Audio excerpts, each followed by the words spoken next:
السلام علیکم ورحمۃ اللہ وبرکاتہ. دس از طارق. نقصان دہ امور، انتہائی نقصان دہ امور. نبی کریم صلی اللہ علیہ وسلم نے ارشاد فرمایا، دو بھوکے بھیڑیے اگر بکریوں کے ریوڑ میں چھوڑ دیے جائیں، وہ دونوں مل کر بکریوں کا اتنا نقصان نہیں کریں گے جتنا انسان کے دین کو دو چیزوں سے پہنچتا ہے، ایک مال کی حرص سے اور دوسرا منصب کی چاہت سے. اب یہ کیا ہے دیکھتے ہیں.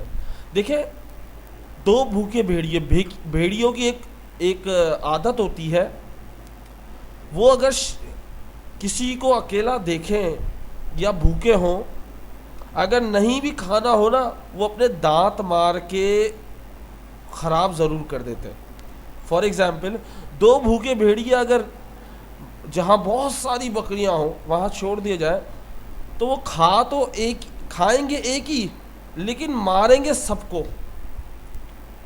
کو زخمی کریں گے، سب کا خون نکالیں گے، سب کو تھوڑا تھوڑا کھائیں گے، پورا کسی کو بھی نہیں کھائیں گے. تو اس طرح تو تمام جو بکریاں ہوں گی وہ ماری جائیں گی.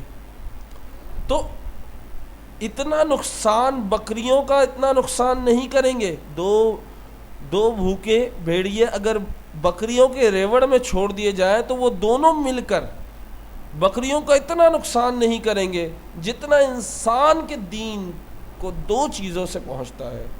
دو چیزیں دین کو بہت زیادہ نقصان پہنچاتی ہیں.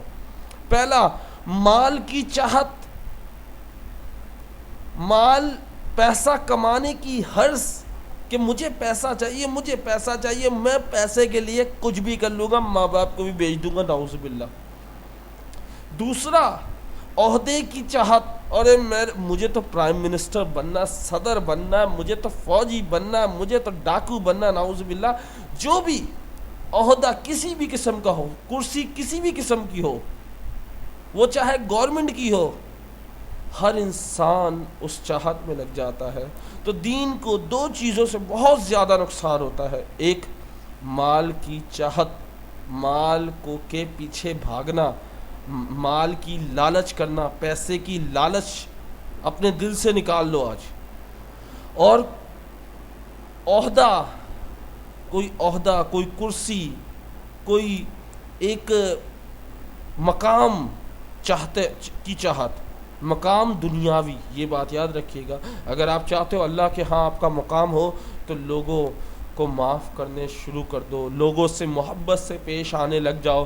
دیکھو اللہ کیسے راضی ہوتا ہے. تو امید کرتا ہوں آج سے مال کی جو لالچ ہے اس کو اپنے اندر سے ختم تو نہیں کر سکتے لیکن کم تو کر سکتے ہیں. اور یہ جو کرسی کی چاہت ہوتی ہے اس کو بھی اپنے اندر سے ختم کریں.